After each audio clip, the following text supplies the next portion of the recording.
You know what that is? That is the world's worst attempt at a comb pick. Yeah. Burn marks and everything. Great. If you're wondering, it's cold in here and I'm making sure my beer stays at the right temperature. Important things. As my channel's got absolutely nobody really watching it, I thought I'd make a mass appeal video because, you know, no one will see it. So, there's lots of... I've just realised you can see the outline of the penis-shaped USB controller I started making. Anyway, yeah, there's lots of videos out there saying what picks to buy, and not that many, as far as I can tell, going on about what locks to buy. So when you start off picking, by the way, the noise in the background, that's the fan heater. I'm not turning it off, not unless it gets above 15 degrees. So there's a lot of videos about what picks to buy, and the picks are a one-off purchase, really. You buy once, you cry once, unless you mean you buy about 30 different sets to find out what you like. But you can get away with a decent sort of £30–40 investment in a pick set, and you can get away with not spending really anything significant more on that. What will cost you money in learning how to pick is the locks. So I'm going to go through what you might want to invest in, what you probably shouldn't invest in, and how to target your, in my case, wife authorized resources.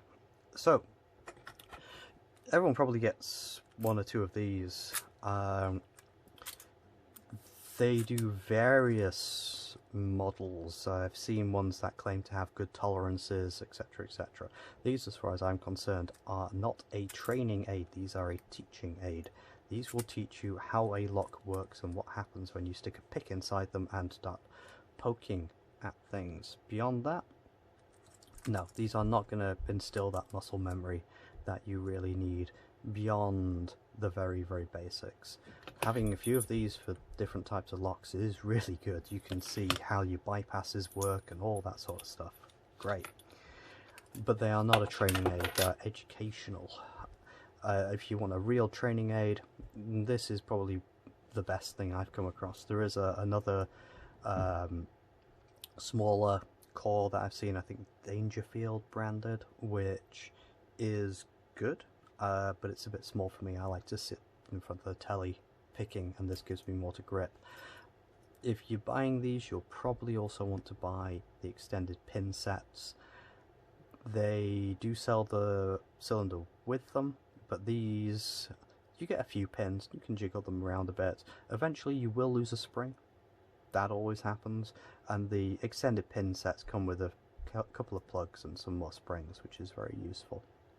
These will take you all the way from the beginnings, once you've mastered this awkward keyway, to really quite advanced security pins. So this, in my view, is well worth an investment early on, but that depends on what you're willing to throw at this.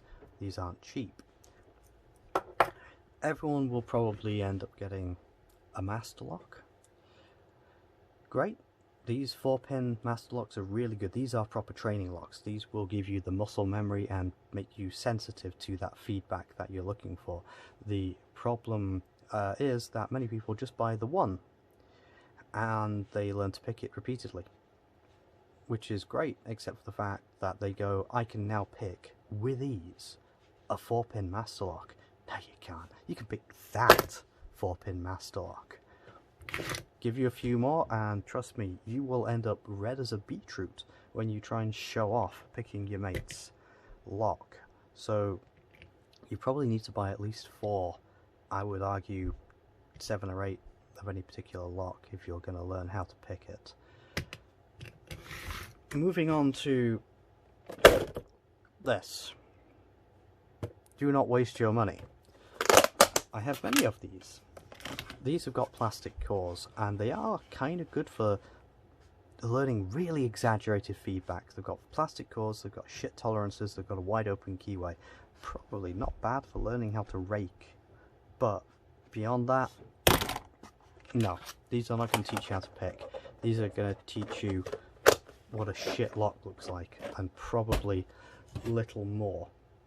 What I would say, if you want to learn how to pick more advanced locks, is you're probably going to end up with something like this, where you've got multiple different different copies of the same lock. So 7 of these have got security pins, got tapered pins, so they're really good for learning how to recover from oversets. This is a 6-pin model of these. Then we've got these, which are quite cheap for what they are. They're about 11 quid a go. I named them. This one's Film a Crevice, this one's Holy Fuck, this one's Bend Over. These are 6 pins, and I did a video comparing the pins inside these to a normal master lock, and there is a world difference. These are high quality cores. They are just in very weak bodies because their purpose is safety, not security. You'll need to end up with something like this. The reason why? Because you won't be able to remember how each of these locks picked. If you keep picking the same lock again and again, you'll learn that, for example on this one, this is one of the locks I got when I first started. Pick pin 6 to start with, and that'll drop you into a false set. Then work your way backwards, and then you will have a deep spool on number 1, set that, and you've got it open. You know exactly how it picks because you just got the one of them. These, yes, I number them so I can relate them to the keys if I ever need to send them out, and these I put stupid names on, but my memory's not good enough to remember how each of these pick. I do know number 4 of these is an absolute bastard, but that's about as far as it goes. So that's what you'll probably have to invest in if you want to start looking at picking advanced locks. Once you've got there, you might decide, oh, I've got one of these on offer. Great, except if you keep picking this again and again and again, which you'll probably try and do, you'll remember how it picks, and eventually you won't actually learn anything really from it, because you'll just be doing the same routine and picking the same lock again and again. What I would say, if you think that you're getting good, get something like this. These are really good for putting you in your place if you think that you've got good. These are progressive training locks, as they call them. So you get the lock, you get the key, you can take it out and look at the bitting if you like, or you can decide not to. And they also come with a pinning chart underneath telling you what's in the lock, which is really, really useful if you're getting stuck, or if you've picked it repeatedly and you just want to know exactly what you're facing so you can assign a pin type to the feedback you're getting. These go beginner, intermediate, hard. I can't pick the beginner one. It's quite humiliating. The intermediate one, however, I can pick quite easily. It's just got a couple of security pins, and the hard one, I've only tried that a couple of times, so I wouldn't even like to say. Probably about 30 seconds a piece. Is this hard? Yes, this is actually hard. Okay, let's put it back and focus on this when I haven't been drinking. 12 degrees. So those are pretty good if you want to assess where you are. I would honestly say that once you've got past the buying lots and lots of the same fairly advanced 6-pin security pinned up cores, you probably at that point need to be engaging with the community, because otherwise you're going to be spending an absolute fortune trying to get locks that are interesting and challenging.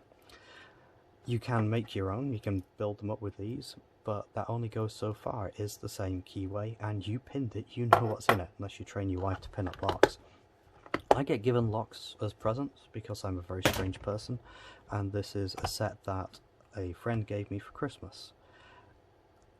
If someone offers you a bunch of locks, don't say no, but be aware if they are second-hand locks and they've had, shall we say, a hard life. I've cleaned this key up, but it was rusty as hell. And you can see how much of a hard life this thing's had. And you can also see that it's broken because I tore it apart to see what's going on inside. If they're external locks and they've had a hard life, they are going to feel very different to the new locks that you have trained on. So I wouldn't go for these as a training aid. I would go for these as a, I wonder if I can aid.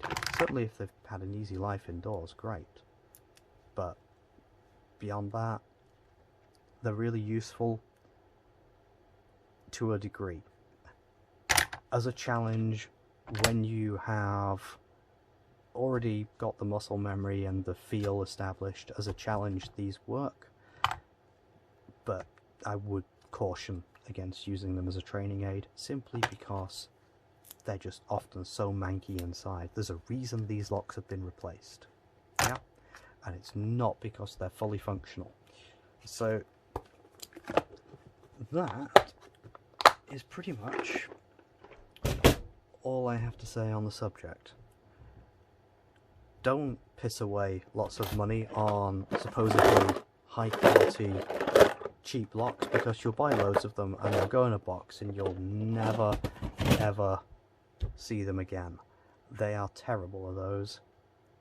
Probably 15 quid worth of lock in there, probably more actually, and it's a complete waste of time and money. However, master locks, they do hold up to repeated picking. They're quite robust.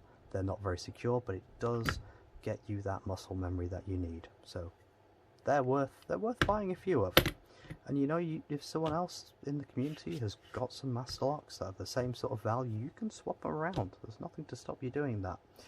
Certainly, if you want to get good, you're going to go down this route, and it's probably not going to be cheap. Once you think you're good, give something like that a try. I've no association with this guy who does these, but I think they're a pretty good product. And keep these around because they are quite useful if you want to teach your mother how to pick locks, which is what I did.